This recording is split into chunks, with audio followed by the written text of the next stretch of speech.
चार्थेषु विज्ञः स्वराट स्वेनैव राडते इति विराटः, जो अपने में ही पूरे ब्रह्मांड को एकत्रित कर लेता है वो विराट पुरुष।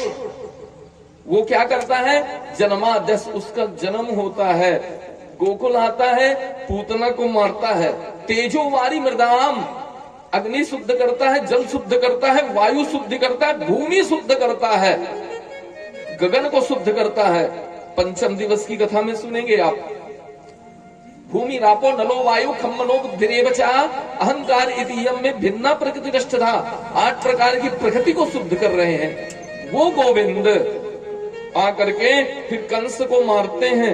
कंस को मारने के बाद मथुरा में अपने बाबा जी को राजा बनाते हैं, उग्रसेन जी को। और जब जरासंध का आक्रमण हुआ तो पुनः जाकर के द्वारिका में बना लेते हैं स्थान।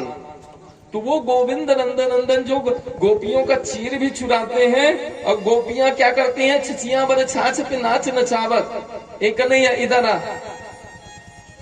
कन्हैया ने कहा क्या है, गोपी माखन देगी? बोले हाँ दूंगी, लेकिन एक शर्त है। बोले क्या शर्त है? ना मेरा गोबर का जो है ना परात में भर रखी है गोबर, इसको एक बार उठा दे। कन्हैया आते, उठवाते, सर पे रखते, तो गोपी क्या करती पता है, एक गोबर का गोला लेती, गाल में लगाती। बोले जितने बार उठवाएगा ना उतने लोदा दूंगी माखन के। हाँ, भगवान नित्य उठाते रहते, और जितने पूरा गाल भर देती गोपी, और फिर वो गोपी गिन करके लोदा बना के छोटे छोटे दे देती। कन्हैया कहते गोपी ने छाछ पिलाना। कहती है सुन, पहले नाच दिखा, छाछ जब पिलाऊंगी पहले नाच तो दिखा। ताही अहर की छोरियां, ताही अहर की छोरियां छिचियां पर छाछ पे नाच नचावत। ऐसा भगवान जिसकी मधुर नीला, जिसने काली नाग पर तांडव कर दिया, काली नाग पर जिसने तांडव कर दिया, ऐसे गोविंद। तो ऐसे गोविंद अपने भक्तों को आनंद देते हुए इस पृथ्वी पर आते हैं।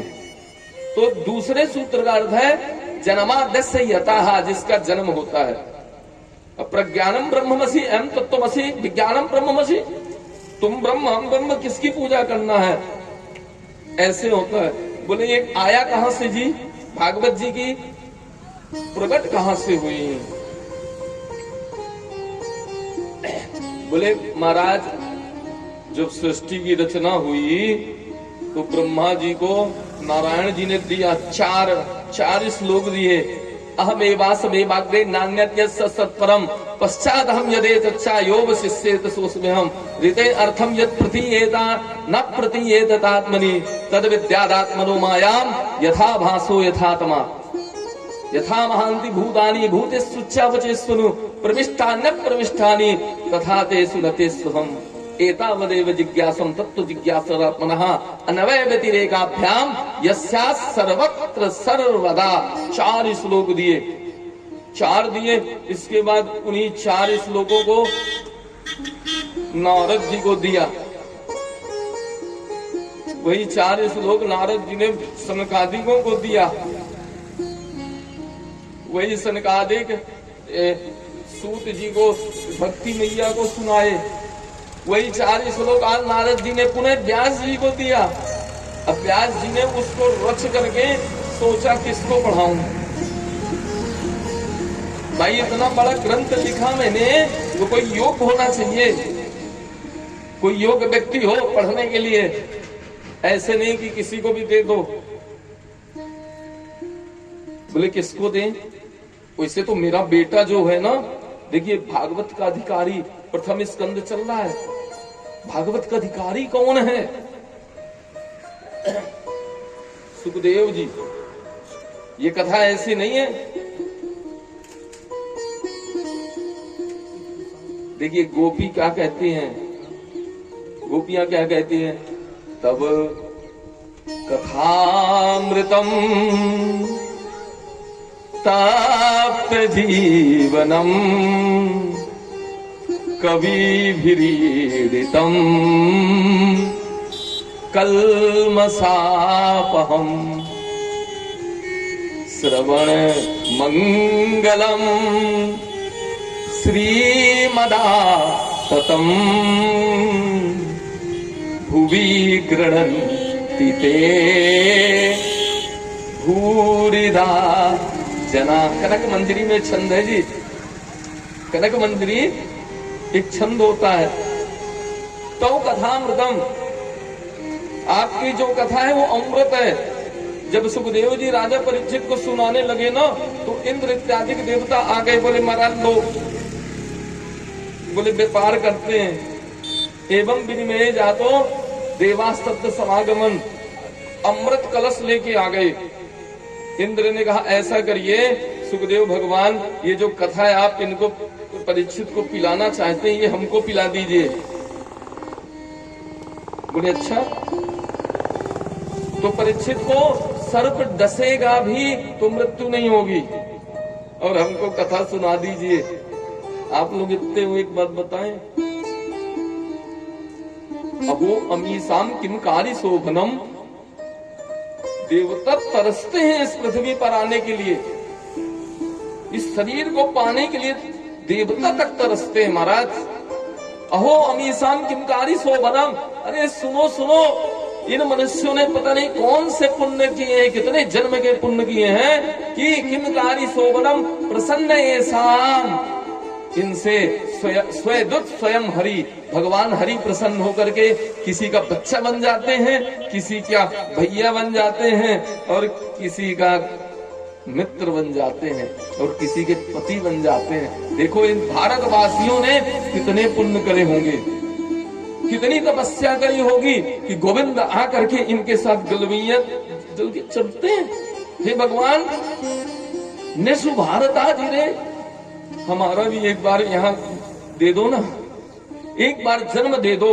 बड़े भाग्य मानुष तन बाबा सुरदुर्लभ संतन, बड़े भाग्य से, एक भाग्य से नहीं, बड़े भाग, जब करोड़ों कोटि पुण्यों का उदय होता है। बड़े बड़े भाग्य करते हैं हम लोग, बड़े बड़े पुण्य करते हैं, बड़ी बड़ी तप करते हैं। अब भाग्य एक जन्म का नहीं जी, कई कई जन्मों का जब कथा सुनने को मिलती है। कथा समानम भुवि नास्ति चान्यत, इस पृथ्वी में कथा के समान कुछ नहीं है। तुलनता ही सकल लव, जो सुख मिली सत्संग, पूरे पृथ्वी पर जितना भी सुख है ना, सत्संग के समान नहीं है। सत्संग जैसा सुख हो ही नहीं सकता। तो अधिकारी किसको दें? इस कथा का अधिकारी कौन होना चाहिए? सुखदेव जी तो थे, लेकिन उनकी गति क्या थी? सुखदेव जी, ये अमर कथा है।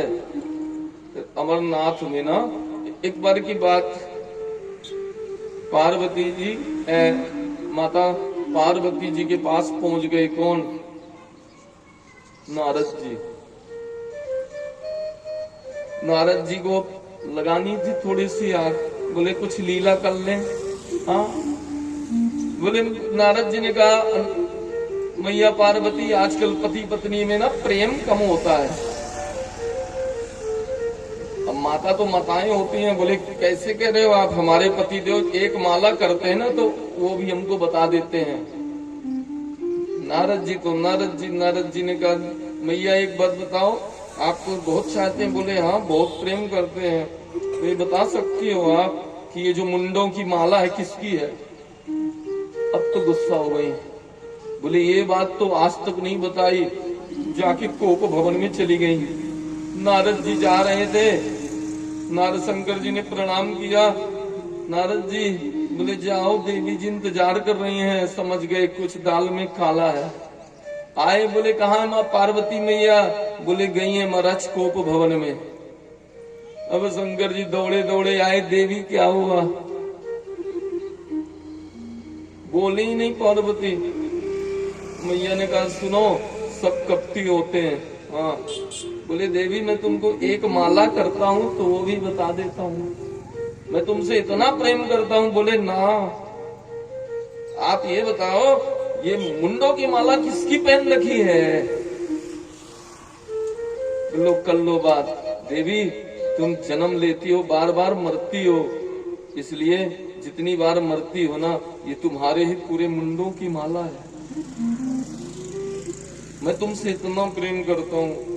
पार्वती मैया ने कहा तब तो आप बहुत बड़े कपटी हो। बोले क्यों? देवी मैं तुमसे इतना प्रेम करता हूँ और तुम मेरे को कपटी बोल रही हो। बोले और नहीं तो क्या, आपने कौन सी ऐसी बूटी पी रखी है कि आप मरते ही नहीं हो? मैं बार बार मर जाती हूँ। कन्हैया ने कहा सुनो देवी, शंकर जी ने कहा हमने तो अमर कथा पी रखी है, इसलिए हम अमर हैं। बोले अच्छा तो मुझे भी पिलाओ। बोले चलो देवी। चल दिए। कहीं अपना त्रिशूल छोड़ दिया, खड़ाऊ छोड़ दी, सर्प छोड़ दिए, एक केवल डमरू लेके गए शंकर जी। हाँ, जहाँ आज अमरनाथ के नाम से है ना, वहां आवाज लगाई डमरू की। जितने पक्षी थे सब भग गए, पक्षी सब भग गए। केवल एक छोटा सा अंडा था, छोटा अंडा। शंकर जी ने ध्यान नहीं दिया अंडे को और बोले देवी सुनो, जब मैं कथा करता हूँ ना तो नेत्र बंद कर लेता हूँ, तो आप ओमकार बोलते रहना, जिसको हम लोग ओमकारी बोलते हैं। ओम ओम करते रहना तो मैं समझ जाऊंगा कि आप कथा सुन रहे हो। कहे सुनहि अनुमोदन करहि। महाराज शंकर जी ने अपने आंख बंद करके कथा प्रारंभ कर दी।